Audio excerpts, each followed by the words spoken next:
Assalamualaikum warahmatullahi wabarakatuh. Selamat datang di mata pelajaran ekonomi semester 1 kelas 11. Hari ini kita akan belajar untuk materi pendapatan nasional pada pertemuan yang kedua. Baik, kembali kepada mata pelajaran ekonomi kelas 11 semester 1 tentang pendapatan nasional, dan kali ini kita kembali pada pertemuan yang kedua. Pada pertemuan kedua ini kita akan melanjutkan. Terlebih dahulu saya akan mengingatkan tentang kompetensi dasar yang kita harus kuasai pada KD 3.1 dan KD 4.1. Dan berikut ini adalah materi apa saja yang akan kita pelajari dalam KD pendapatan nasional, yaitu pengertian pendapatan nasional, manfaat pendapatan nasional, komponen-komponen pendapatan nasional, metode perhitungan pendapatan nasional. Nah, 4 poin ini sudah kita pelajari pada pertemuan yang pertama.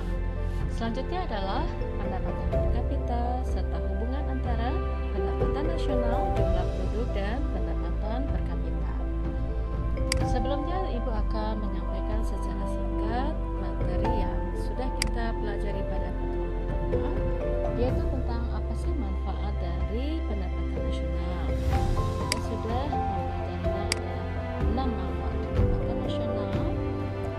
Kemudian yang berikutnya adalah ini konsep-konsep pendapatan nasional yang sudah dirangkum dalam bentuk rumus. Untuk mengetahui GNP atau Gross National Product, yaitu dengan cara menghitung GDP atau Gross Domestic Product ditambah dengan pendapatan neto terhadap luar negeri atas suatu produksi. Jadi caranya adalah GDP ini dikurangi dengan pendapatan warga negara asing yang ada di Indonesia ditambah dengan pendapatan warga negara Indonesia yang ada di luar negeri. Setelah diketahui GNP dikurangi dengan penyusutan atau depreciation, maka diperolehlah produk nasional neto atau NNP atau Net National Product. Net National Product setelah dikurangi dengan pajak tidak langsung atau indirect tax, didapatlah pendapatan nasional bersih atau NNI, Net National Income. Net National Income dikurangi dengan laba di saham, iuran jaminan sosial, asuransi, lalu ditambah dengan transfer payment, akan diperoleh pendapatan perorangan atau personal income. Personal income dikurangi dengan pajak langsung atau direct tax, maka diperolehlah pendapatan bebas atau discretionary income. Berikutnya yang kita pelajari pada pertemuan adalah apa metode perhitungan pendapatan nasional.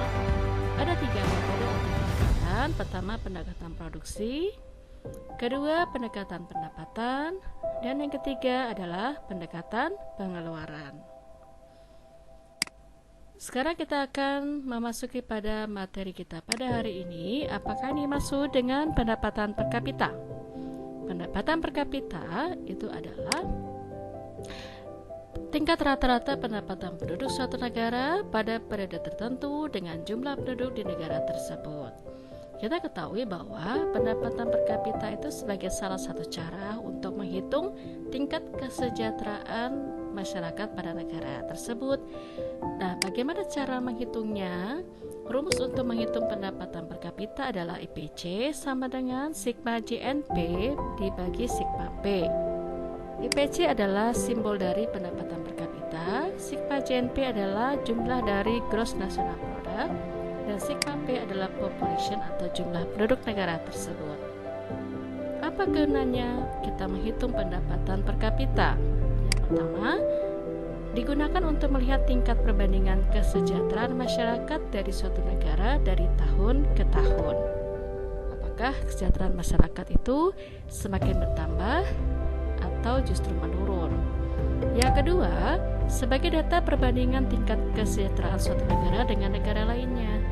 Jadi negara Indonesia dibandingkan negara Singapura, Amerika, Jepang, dan seterusnya, dari pendapatan per kapitanya dapat diketahui perbandingan tingkat kesejahteraannya.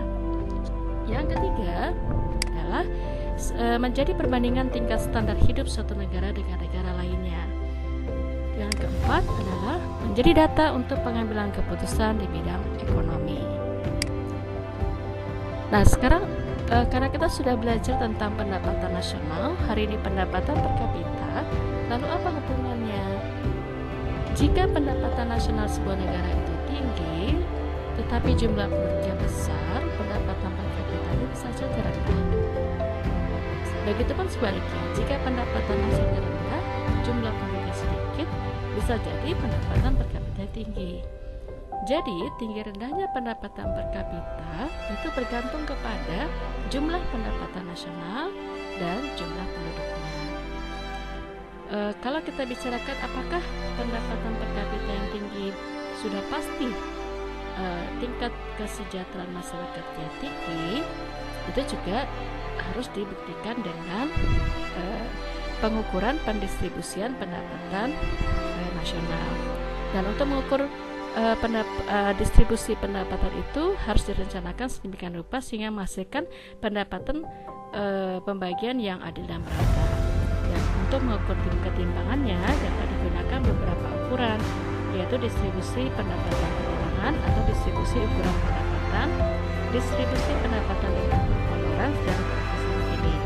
Dan ada beberapa cara untuk mendistribusikan pendapatan nasional dengan tujuan mengurangi kemiskinan, antara lain adalah pembayaran langsung serta penyediaan barang dan jasa, meningkatkan aset kaum miskin, dan penerapan pajak penghasilan progresif. Baiklah anak-anak, berikut Ibu akan sampaikan contoh soal yang berkaitan dengan penghitungan pendapatan per kapita. Ini Ibu ambil dari soal tryout ekonomi DKI tahun 2018.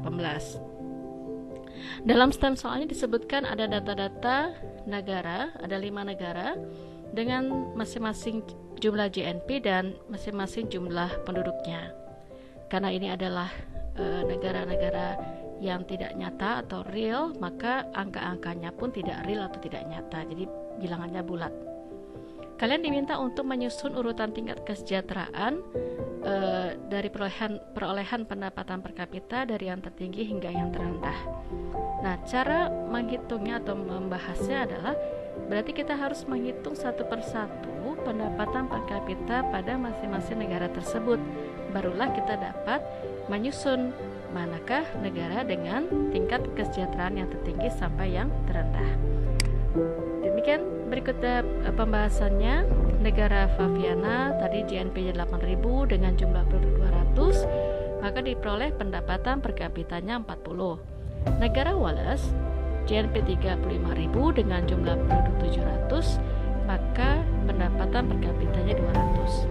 Negara Cecilia dengan rumus yang sama diperoleh 60 pendapatan per kapitanya. Negara Yobenlah 100 dan negara Aliban didapatlah 90.